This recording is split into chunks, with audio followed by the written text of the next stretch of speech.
Dear students, ਇਸ question ਦੇ ਵਿੱਚ ਅਸੀਂ ਅਧਿਐਨ ਕਰਾਂਗੇ ਕਿ ਪ੍ਰਤੱਖ ਲੋਕਤੰਤਰ ਨੂੰ ਜੇ ਅੱਜ ਦੇ ਸਮੇਂ ਵਿੱਚ ਕਿਤੇ ਲਾਗੂ ਕਰਨਾ ਹੋਵੇ ਤਾਂ ਕਿਹੜੀਆਂ ਵਿਧੀਆਂ ਹਨ ਜਿਨ੍ਹਾਂ ਦੇ ਨਾਲ ਪ੍ਰਤੱਖ ਲੋਕਤੰਤਰ ਨੂੰ ਲਾਗੂ ਕੀਤਾ ਜਾ ਸਕਦਾ ਹੈ। ਪ੍ਰਤੱਖ ਲੋਕਤੰਤਰ ਦੇ ਸਾਧਨ ਜਾਂ ਵਿਧੀਆਂ ਤੋਂ ਪਹਿਲਾਂ ਅਸੀਂ ਥੋੜਾ ਜਿਹਾ ਪ੍ਰਤੱਖ ਲੋਕਤੰਤਰ ਬਾਰੇ ਜਾਣਕਾਰੀ ਦੁਹਰਾਉਂਦੇ ਹਾਂ। ਲੋਕਤੰਤਰ ਮੁੱਖ ਤੌਰ ਤੇ ਦੋ ਕਿਸਮਾਂ ਦਾ ਹੁੰਦਾ ਹੈ, ਪ੍ਰਤੱਖ ਲੋਕਤੰਤਰ ਜਾਂ ਡਾਇਰੈਕਟ ਡੈਮੋਕ੍ਰੇਸੀ ਅਤੇ ਅਪ੍ਰਤੱਖ ਲੋਕਤੰਤਰ ਜਾਂ ਇਨਡਾਇਰੈਕਟ ਡੈਮੋਕ੍ਰੇਸੀ।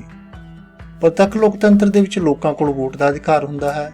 ਲੋਕ ਆਪਣੇ ਵੋਟ ਦੇ ਅਧਿਕਾਰ ਦੀ ਵਰਤੋਂ ਕਰਕੇ ਆਪ ਕਾਨੂੰਨ ਬਣਾਉਂਦੇ ਹਨ, ਰੂਲ ਰੈਗੂਲੇਸ਼ਨ ਬਣਾਉਂਦੇ ਹਨ ਅਤੇ ਸ਼ਾਸਨ ਪ੍ਰਬੰਧ ਚਲਾਉਂਦੇ ਹਨ। ਅਪ੍ਰਤੱਖ ਲੋਕਤੰਤਰ ਦੇ ਵਿੱਚ ਲੋਕਾਂ ਕੋਲ ਵੋਟ ਦਾ ਅਧਿਕਾਰ ਹੁੰਦਾ ਹੈ, ਪਰੰਤੂ ਲੋਕ ਇਸ ਵੋਟ ਦੇ ਅਧਿਕਾਰ ਦੀ ਵਰਤੋਂ ਕਰਕੇ ਕਾਨੂੰਨ ਨਹੀਂ ਬਣਾਉਂਦੇ। ਆਮ ਲੋਕ ਅਤੇ ਕਾਨੂੰਨਾਂ ਦੇ ਵਿਚਕਾਰ ਇੱਕ ਸਟੇਜ ਹੋਰ ਹੁੰਦੀ ਹੈ। ਲੋਕ ਆਪਣੇ ਨੁਮਾਇੰਦੇ ਚੁਣਦੇ ਹਨ, ਆਪਣਾ ਪ੍ਰਤੀਨਿਧੀ ਚੁਣਦੇ ਹਨ। ਉਹ ਜਿਹੜੇ ਪ੍ਰਤੀਨਿਧੀ ਨੇ ਉਹ ਲੋਕਾਂ ਲਈ ਕਾਨੂੰਨ ਨਿਰਮਾਣ ਦਾ ਕੰਮ ਕਰਦੇ ਹਨ, ਸ਼ਾਸਨ ਪ੍ਰਬੰਧ ਚਲਾਉਣ ਦਾ ਕੰਮ ਕਰਦੇ ਹਨ। ਇਸ ਤਰ੍ਹਾਂ ਪ੍ਰਤੱਖ ਲੋਕਤੰਤਰ ਜਿਹੜਾ ਲੋਕਤੰਤਰ ਦੀ ਇੱਕ ਕਿਸਮ ਹੈ, ਉਹਦੇ ਵਿੱਚ ਰਾਜਨੀਤਿਕ ਸ਼ਕਤੀ ਲੋਕਾਂ ਦੁਆਰਾ ਡਾਇਰੈਕਟ ਤੌਰ ਤੇ ਆਪਣੇ ਹੱਥਾਂ ਵਿੱਚ ਰੱਖੀ ਜਾਂਦੀ ਹੈ। ਪ੍ਰਤੱਖ ਲੋਕਤੰਤਰ ਦੇ ਮੀਨਿੰਗ ਅਤੇ ਡੈਫੀਨੇਸ਼ਨ ਤੋਂ ਅਸੀਂ ਕੁਐਸਚਨ ਸ਼ੁਰੂ ਕਰਦੇ ਹਾਂ। ਪ੍ਰੋਫੈਸਰ ਹਰਨ ਸ਼ਾਹ ਨੇ ਕਿਹਾ ਹੈ ਕਿ ਸ਼ੁੱਧ ਰੂਪ ਦੇ ਵਿੱਚ ਪ੍ਰਤੱਖ ਲੋਕਤੰਤਰ ਉਹ ਸ਼ਾਸਨ ਹੈ ਜਿਸ ਵਿੱਚ ਸਮੁੱਚੀ ਜਨਤਾ ਆਪ ਪ੍ਰਤੱਖ ਰੂਪ ਦੇ ਵਿੱਚ ਬਿਨਾਂ ਕਿਸੇ ਏਜੰਟ ਜਾਂ ਪ੍ਰਤੀਨਿਧਾਂ ਦੇ ਪ੍ਰਭੂ ਸੱਤਾ ਦਾ ਪ੍ਰਯੋਗ ਕਰਦੀ ਹੈ। ਇਸ ਤਰ੍ਹਾਂ ਪ੍ਰਤੱਖ ਲੋਕਤੰਤਰ ਵਿੱਚ ਸ਼ਾਸਨ ਸਿੱਧੇ ਤੌਰ ਤੇ ਜਨਤਾ ਦੇ ਹੱਥਾਂ ਵਿੱਚ ਹੁੰਦਾ ਹੈ, ਵਿੱਚ ਕੋਈ ਪ੍ਰਤੀਨਿਧ ਨਹੀਂ ਹੁੰਦਾ, ਏਜੰਟ ਨਹੀਂ ਹੁੰਦਾ। ਲੋਕ ਆਪ ਕਾਨੂੰਨਾਂ ਦਾ ਨਿਰਮਾਣ ਕਰਦੇ ਹਨ, ਲੋਕ ਆਪ ਹੀ ਅਧਿਕਾਰੀਆਂ ਦੀਆਂ ਨਿਯੁਕਤੀਆਂ ਕਰਦੇ ਹਨ, ਲੋਕ ਆਪ ਹੀ ਡਾਇਰੈਕਟ ਤੌਰ ਤੇ ਖਜ਼ਾਨੇ ਤੇ ਕੰਟਰੋਲ ਕਰਦੇ ਹਨ। ਜੇਕਰ ਜ਼ਰੂਰਤ ਪਵੇ ਤਾਂ ਆਪਣੇ ਸੰਵਿਧਾਨ ਵਿੱਚ ਸੋਧ ਵੀ ਲੋਕ ਆਪ ਕਰ ਸਕਦੇ ਹਨ। ਪ੍ਰਤੱਖ ਲੋਕਤੰਤਰ ਦੇ ਸਾਧਨ ਕੁਝ ਅਪਣਾਏ ਜਾਂਦੇ ਨੇ ਫਿਰ, ਕਿਉਂਕਿ ਆਧੁਨਿਕ ਰਾਜਾਂ ਦਾ ਆਕਾਰ ਇੰਨਾ ਵੱਡਾ ਹੈ ਕਿ ਹਰ ਫੈਸਲਾ ਕਰਨ ਲਈ ਸਾਰੇ ਲੋਕਾਂ ਦੀ ਸਾਂਝੀ ਬੈਠਕ ਨਹੀਂ ਬੁਲਾਈ ਜਾ ਸਕਦੀ। ਇਸ ਲਈ ਅੱਜ ਕੱਲ੍ਹ ਜਿੱਥੇ ਕਿਤੇ ਪ੍ਰਤੱਖ ਲੋਕਤੰਤਰ ਮਿਲਦਾ ਵੀ ਹੈ, ਉਸ ਵਿੱਚ ਸ਼ਕਤੀ ਨੂੰ ਪ੍ਰਤੱਖ ਰੂਪ ਵਿੱਚ ਲੋਕਾਂ ਨੂੰ ਸੌਂਪਣ ਲਈ ਪ੍ਰਾਰੰਭਿਕ ਸਭਾ ਦੇ ਨਾਲ ਇਕੱਠੀ ਬੈਠਕ ਦੇ ਨਾਲ ਕੁਝ ਹੋਰ ਵਿਧੀਆਂ ਵੀ ਅਪਣਾਈਆਂ ਜਾਂਦੀਆਂ ਹਨ। ਅਸੀਂ ਇਹਨਾਂ ਸਾਰੀਆਂ ਵਿਧੀਆਂ ਬਾਰੇ ਚਰਚਾ ਕਰਾਂਗੇ ਇਸ ਕੁਐਸਚਨ। ਲੋਕਤੰਤਰ ਦੇ ਸਾਧਨਾਂ ਵਿੱਚੋਂ ਸਭ ਤੋਂ ਪਹਿਲਾਂ ਅਸੀਂ ਆਰੰਭ ਕਰਦੇ ਹਾਂ ਪ੍ਰਾਰੰਭਿਕ ਸਭਾ ਜਾਂ ਲੈਂਡਸ ਕਮਾਈਂਡੀ ਤੋਂ, ਜਿਸ ਨੂੰ ਸਾਂਝੀ ਬੈਠਕ ਵੀ ਕਿਹਾ ਜਾ ਸਕਦਾ ਹੈ, ਜਿੱਥੇ ਸਾਰੇ ਸਟੇਟ ਦੇ ਲੋਕ ਇਕੱਠੇ ਹੋ ਕੇ ਇੱਕ ਥਾਂ ਤੇ ਬੈਠਦੇ ਹਨ ਅਤੇ ਨੀਤੀ ਨਿਰਮਾਣ ਕਰਦੇ ਹਨ। ਇਸ ਸਭਾ ਵਿੱਚ ਲੋਕ ਜਨਤਕ ਵਿਸ਼ਿਆਂ ਤੇ ਵਿਚਾਰ ਵਟਾਂਦਰਾ ਕਰਦੇ ਹਨ, ਕਾਨੂੰਨ ਬਣਾਉਂਦੇ ਹਨ ਅਤੇ ਜੇਕਰ ਜ਼ਰੂਰਤ ਪਵੇ ਤਾਂ ਪੁਰਾਣੇ ਕਾਨੂੰਨਾਂ ਦੇ ਵਿੱਚ ਸੋਧ ਵੀ ਇੱਥੇ ਇਕੱਠੇ ਬੈਠ ਕੇ ਹੀ ਕੀਤੀ ਜਾਂਦੀ ਹੈ। ਲੋਕਾਂ ਦੁਆਰਾ ਹੀ ਕੋਈ ਨਵਾਂ ਟੈਕਸ ਲਗਾਇਆ ਜਾ ਸਕਦਾ ਹੈ ਅਤੇ ਲੋਕ ਇਕੱਠੇ ਹੋ ਕੇ ਕੋਈ ਟੈਕਸ ਖਤਮ ਵੀ ਕਰ ਸਕਦੇ ਹਨ। ਕੈਂਟਨ, ਇੱਥੇ ਕੈਂਟਨ ਕਿਹਾ ਗਿਆ ਹੈ ਜਿਹੜਾ ਆਪਣੇ ਇੰਡੀਆ ਦੇ ਸਟੇਟ ਵਰਗਾ ਯੂਨਿਟ ਹੈ ਸਵਿਟਜ਼ਰਲੈਂਡ ਦਾ।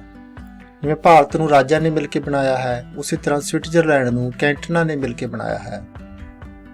ਕੈਂਟਨਾਂ ਦੇ ਅਧਿਕਾਰੀਆਂ ਦੀ ਚੋਣ ਵੀ ਪ੍ਰਾਰੰਭਿਕ ਸਭਾਵਾਂ ਵਿੱਚ ਕੀਤੀ ਜਾਂਦੀ ਹੈ। ਇਹ ਸਭਾ ਸਾਲ ਵਿੱਚ ਇੱਕ ਵਾਰੀ ਹੁੰਦੀ ਹੈ। ਇੱਥੇ ਅਸੀਂ ਸਵਿਟਜ਼ਰਲੈਂਡ ਦਾ ਨਾਂ ਤਾਂ ਵਾਰ-ਵਾਰ ਲੈ ਰਹੇ ਹਾਂ ਕਿਉਂਕਿ ਜਿਹੜੀਆਂ ਇਹ ਟੈਕਨੀਕਸ ਪ੍ਰਤੱਖ ਲੋਕਤੰਤਰ ਦੀਆਂ ਜਿੰਦਾ ਬਚੀਆਂ ਹਨ, ਉਹ ਜੇ ਕਿਤੇ ਬਚੀਆਂ ਹਨ ਤਾਂ ਕੇਵਲ ਸਵਿਟਜ਼ਰਲੈਂਡ ਦੇ ਵਿੱਚ ਹੀ ਕਿਤੇ ਬਚੀਆਂ ਹਨ। ਸਵਿਟਜ਼ਰਲੈਂਡ ਦੇ ਵਿੱਚ ਵੀ ਸਾਰੀਆਂ ਕੈਂਟਨਾਂ ਦੇ ਵਿੱਚ ਨਹੀਂ, ਸਵਿਟਜ਼ਰਲੈਂਡ ਦੀਆਂ ਵੀ ਜੋ ਥੋੜੀ ਆਬਾਦੀ ਵਾਲੀਆਂ ਕੈਂਟਨਾਂ ਹਨ, ਗਲਾਰਸ ਤੇ ਐਪਨਜਲ ਇੰਦਰਹਾਡਨ, ਇਹਨਾਂ ਦੋ ਕੈਂਟਨਾਂ ਦੇ ਵਿੱਚ ਜਿਨ੍ਹਾਂ ਦੀ ਆਬਾਦੀ ਇੱਕ ਦੀ 40,000 ਹੈ, ਦੂਜੀ ਦੀ ਕੇਵਲ 16,000 ਹੈ, ਉਹਨਾਂ ਦੇ ਵਿੱਚ ਪ੍ਰਾਰੰਭਿਕ ਸਭਾ ਜਾਂ ਲੈਂਡਸ ਕਮਾਈਂਡੀ ਦੀ ਜੋ ਟੈਕਨੀਕ ਹੈ ਇਸ ਸਮੇਂ ਅਪਣਾਈ ਜਾਂਦੀ ਹੈ। ਦੂਸਰੀ ਟੈਕਨੀਕ ਹੈ ਜਨਮਤ ਸੰਗ੍ਰਹਿ, ਰੈਫਰੈਂਡਮ। ਜਨਮਤ ਸੰਗ੍ਰਹਿ ਦਾ ਅਰਥ ਹੈ ਕਿ ਕਾਨੂੰਨ ਬਣਾਇਆ ਤਾਂ ਵਿਧਾਨ ਮੰਡਲ ਦੁਆਰਾ ਹੀ ਜਾਂਦਾ ਹੈ, ਪਰੰਤੂ ਲਾਗੂ ਕਰਨ ਤੋਂ ਪਹਿਲਾਂ ਨਾਗਰਿਕਾਂ ਤੋਂ ਮਤਦਾਨ ਕਰਵਾਇਆ ਜਾਂਦਾ ਹੈ। ਜੇਕਰ ਨਾਗਰਿਕਾਂ ਦੀ ਬਹੁਗਿਣਤੀ ਕਾਨੂੰਨ ਦੇ ਹੱਕ ਵਿੱਚ ਵੋਟਾਂ ਪਾ ਦਿੰਦੀ ਹੈ ਤਾਂ ਕਾਨੂੰਨ ਲਾਗੂ ਹੋ ਜਾਂਦਾ ਹੈ, ਅਤੇ ਜੇਕਰ ਬਹੁਗਿਣਤੀ ਕਾਨੂੰਨ ਦੇ ਵਿਰੁੱਧ ਹੋਵੇ ਤਾਂ ਕਾਨੂੰਨ ਨੂੰ ਲਾਗੂ ਨਹੀਂ ਕੀਤਾ ਜਾ ਸਕਦਾ। ਜਨਮਤ ਸੰਗ੍ਰਹਿ ਨੂੰ ਅੱਗੇ ਦੋ ਹਿੱਸਿਆਂ ਦੇ ਵਿੱਚ ਵੰਡਿਆ ਜਾਂਦਾ ਹੈ, ਦੋ ਕਿਸਮਾਂ ਦਾ ਹੁੰਦਾ ਹੈ, ਜ਼ਰੂਰੀ ਜਨਮਤ ਸੰਗ੍ਰਹਿ ਅਤੇ ਇੱਛੁਕ ਜਨਮਤ ਸੰਗ੍ਰਹਿ। ਜਿਵੇਂ ਇਹਨਾਂ ਦੇ ਨਾਵਾਂ ਤੋਂ ਹੀ ਪਤਾ ਲੱਗਦਾ ਹੈ, ਜ਼ਰੂਰੀ ਜਨਮਤ ਸੰਗ੍ਰਹਿ ਜਾਂ ਕੰਪਲਸਰੀ ਰੈਫਰੈਂਡਮ ਹੁੰਦਾ ਹੈ ਕਿ ਕਿਸੇ ਕਾਨੂੰਨ ਜਾਂ ਸੰਵਿਧਾਨਕ ਸੋਧ ਨੂੰ ਲਾਗੂ ਕਰਨ ਤੋਂ ਪਹਿਲਾਂ ਨਾਗਰਿਕਾਂ ਦੇ ਸਾਹਮਣੇ ਪੇਸ਼ ਕਰਨਾ ਹੀ ਪੈਂਦਾ ਹੈ।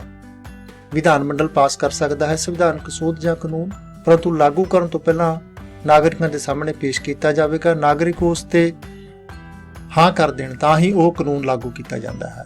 ਜਿਵੇਂ ਸਵਿਟਜ਼ਰਲੈਂਡ ਦੇ ਦੁਆਰਾ ਜੇ ਕਿਸੇ ਕਲੈਕਟਿਵ ਸਿਕਿਉਰਿਟੀ ਆਰਗੇਨਾਈਜੇਸ਼ਨ ਦਾ ਮੈਂਬਰ ਬਣਨਾ ਹੋਵੇ, ਜਿਵੇਂ ਨਾਟੋ ਬਣਿਆ ਸੀ, ਸੀਟੋ ਸੈਂਟੋ ਬਣੇ ਸੀ ਸ਼ੀਤ ਯੁੱਧ ਦੇ ਦੌਰਾਨ, ਜੇ ਸਵਿਟਜ਼ਰਲੈਂਡ ਨੇ ਕਿਸੇ ਇਸ ਤਰ੍ਹਾਂ ਦੇ ਆਰਗੇਨਾਈਜੇਸ਼ਨ ਦਾ ਮੈਂਬਰ ਬਣਨਾ ਹੋਵੇ ਤਾਂ ਉਸ ਨਾਲ ਸੰਬੰਧਿਤ ਅੰਤਰਰਾਸ਼ਟਰੀ ਸੰਧੀ ਹੋਵੇਗੀ। ਉਹ ਸੰਧੀ ਤਾਂ ਹੀ ਲਾਗੂ ਹੋ ਸਕਦੀ ਹੈ ਸਵਿਟਜ਼ਰਲੈਂਡ ਤੇ ਜੇ ਪਹਿਲਾਂ ਉਸ ਤੇ ਰੈਫਰੈਂਡਮ ਕਰਵਾਇਆ ਗਿਆ ਹੋਵੇ। ਇਸ ਤੋਂ ਵੀ ਇਲਾਵਾ ਸਵਿਟਜ਼ਰਲੈਂਡ ਦੇ ਸੰਵਿਧਾਨ ਦੇ ਵਿੱਚ ਜੇ ਕੋਈ ਸੋਧ ਕਰਨੀ ਹੈ, ਉਹ ਵੀ ਪਹਿਲਾਂ ਜਨਮਤ ਸੰਗ੍ਰਹਿ ਦੇ ਰੂਪ ਦੇ ਵਿੱਚ ਵੋਟਰਾਂ ਦੇ ਅੱਗੇ ਪੇਸ਼ ਕੀਤੀ ਜਾਂਦੀ ਹੈ। ਲੋਕ ਅਪਰੂਵ ਕਰ ਦੇਣ ਤਾਂ ਸੰਵਿਧਾਨ ਦੇ ਵਿੱਚ ਕੋਈ ਸੋਧ ਹੋ ਸਕਦੀ ਹੈ। ਇਸ ਤਰ੍ਹਾਂ ਇਹ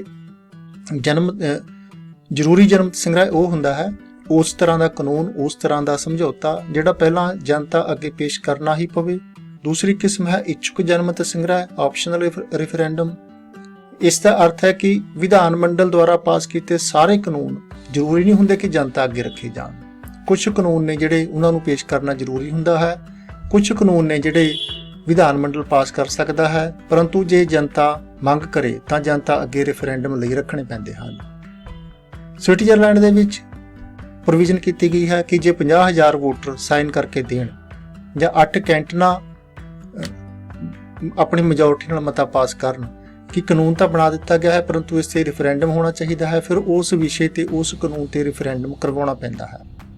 ਪ੍ਰਤੱਖ ਲੋਕਤੰਤਰ ਦਾ ਤੀਸਰਾ ਟੂਲ ਹੈ ਪ੍ਰਸਤਾਵ ਅਧਿਕਾਰ, ਰਾਈਟ ਟੂ ਇਨੀਸ਼ੀਏਟਿਵ। ਪ੍ਰਸਤਾਵ ਅਧਿਕਾਰ ਰੈਫਰੈਂਡਮ ਤੋਂ ਉਲਟੀ ਦਿਸ਼ਾ ਵੱਲ ਚੱਲਦਾ ਹੈ। ਰੈਫਰੈਂਡਮ ਦੇ ਵਿੱਚ ਪਹਿਲ ਵਿਧਾਨ ਮੰਡਲ ਦੁਆਰਾ ਕੀਤੀ ਜਾਂਦੀ ਹੈ, ਫਿਰ ਲੋਕਾਂ ਕੋਲ ਜਾਂਦਾ ਹੈ, ਪਰੰਤੂ ਪ੍ਰਸਤਾਵ ਅਧਿਕਾਰ ਦੇ ਵਿੱਚ ਕਾਨੂੰਨ ਨੂੰ ਲੋਕ ਆਰੰਭ ਕਰ ਸਕਦੇ ਹਨ। ਲੋਕ ਆਪਣੇ ਵੱਲੋਂ ਕੋਈ ਪ੍ਰਪੋਜ਼ਲ ਜਾਂ ਕੋਈ ਐਪਲੀਕੇਸ਼ਨ ਵਿਧਾਨ ਮੰਡਲ ਵੱਲ ਨੂੰ ਭੇਜ ਸਕਦੇ ਹਨ। ਪ੍ਰਸਤਾਵ ਅਧਿਕਾਰ ਕਿਸ ਤਰ੍ਹਾਂ ਦਾ ਹੁੰਦਾ ਹੈ, ਕਿਵੇਂ ਕੰਮ ਕਰਦਾ ਹੈ ਕਿ ਪ੍ਰਸਤਾਵ ਅਧਿਕਾਰ ਦਾ ਮੀਨਿੰਗ ਹੈ ਕਿ ਨਾਗਰਿਕ ਕਿਸੇ ਕਾਨੂੰਨ ਜਾਂ ਸੰਵਿਧਾਨਕ ਸੋਧ ਨੂੰ ਆਪਣੇ ਵੱਲੋਂ ਆਰੰਭ ਵੀ ਕਰ ਸਕਦੇ ਹਨ। ਲੋਕਾਂ ਦੀ ਕੁਝ ਗਿਣਤੀ ਦੁਆਰਾ ਵਿਧਾਨ ਮੰਡਲ ਨੂੰ ਬਿਨੈ ਪੱਤਰ ਦਿੱਤਾ ਜਾ ਸਕਦਾ ਹੈ, ਅਰਜ਼ੀ ਦਿੱਤੀ ਜਾ ਸਕਦੀ ਹੈ, ਕਾਨੂੰਨ ਬਣਾਉਣ ਦੀ ਮੰਗ ਕੀਤੀ ਜਾ ਸਕਦੀ ਹੈ ਉਸ ਬਿਨੈ ਪੱਤਰ ਰਾਹੀਂ। ਪ੍ਰਸਤਾਵ ਅਧਿਕਾਰ ਦੀ ਵਰਤੋਂ ਦੋ ਵਿਧੀਆਂ ਨਾਲ ਕੀਤੀ ਜਾ ਸਕਦੀ ਹੈ, ਸੂਤਰਬੱਧ ਪ੍ਰਸਤਾਵ ਫਾਰਮੂਲੇਟਡ ਇਨੀਸ਼ੀਏਟਿਵ ਅਤੇ ਅਸੂਤਰਬੱਧ ਪ੍ਰਸਤਾਵ ਅਨਫਾਰਮੂਲੇਟਡ ਇਨੀਸ਼ੀਏਟਿਵ। ਸੂਤਰਬੱਧ ਪ੍ਰਸਤਾਵ ਹੁੰਦਾ ਹੈ ਜਿਸ ਵਿੱਚ ਨਾਗਰਿਕਾਂ ਨੇ ਜਿਸ ਕਾਨੂੰਨ ਨੂੰ ਬਣਾਉਣ ਦੀ ਮੰਗ ਕੀਤੀ ਹੋਵੇ ਉਸ ਕਾਨੂੰਨ ਸੰਬੰਧੀ ਬਕਾਇਦਾ ਤੌਰ ਤੇ ਬਿੱਲ ਤਿਆਰ ਕਰਕੇ ਹੀ ਵਿਧਾਨ ਮੰਡਲ ਨੂੰ ਭੇਜਿਆ ਹੋਵੇ, ਸਾਰੀਆਂ ਫਾਰਮੈਲਿਟੀਜ਼ ਪੂਰੀ ਕਰਕੇ ਭੇਜਿਆ ਹੋਵੇ। ਵਿਧਾਨ ਮੰਡਲ ਫਿਰ ਉਸ ਬਿੱਲ ਨੂੰ ਤੇ ਜੇ ਪ੍ਰਵਾਨਗੀ ਦੇ ਦਿੰਦਾ ਹੈ, ਪਾਸ ਕਰ ਦਿੰਦਾ ਹੈ ਤਾਂ ਉਹ ਬਿੱਲ ਰਾਜ ਦਾ ਕਾਨੂੰਨ ਬਣ ਜਾਂਦਾ ਹੈ।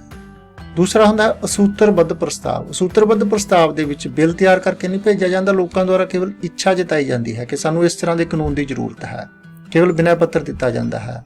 ਫਿਰ ਵਿਧਾਨ ਮੰਡਲ ਉਸ ਬਿਨੈ ਪੱਤਰ ਦੇ ਅਕੋਰਡਿੰਗ, ਲੋਕਾਂ ਦੀ ਮੰਗ ਦੇ ਅਕੋਰਡਿੰਗ ਕਾਨੂੰਨ ਤਿਆਰ ਕਰਵਾਉਂਦਾ, ਬਿੱਲ ਤਿਆਰ ਕਰਵਾਉਂਦਾ ਹੈ। ਬਿੱਲ ਜੇ ਉੱਥੇ ਪਾਸ ਹੋ ਜਾਂਦਾ ਹੈ ਵਿਧਾਨ ਮੰਡਲ 'ਚ, ਫਿਰ ਉਹ ਬਿੱਲ ਕਾਨੂੰਨ ਬਣ ਜਾਂਦਾ ਹੈ। ਇਸ ਤਰ੍ਹਾਂ ਸੂਤਰਬੱਧ ਪ੍ਰਸਤਾਵ ਹੁੰਦਾ ਹੈ ਜਿਹੜਾ ਪੂਰਾ ਫਾਰਮਲ ਤੌਰ ਤੇ ਬਿੱਲ ਤਿਆਰ ਕਰਕੇ ਭੇਜਿਆ ਜਾਂਦਾ ਹੈ। ਅਸੂਤਰਬੱਧ ਪ੍ਰਸਤਾਵ ਹੁੰਦਾ ਹੈ ਜਿਹੜਾ ਕੇਵਲ ਮੰਗ ਰੱਖੀ ਜਾਂਦੀ ਹੈ।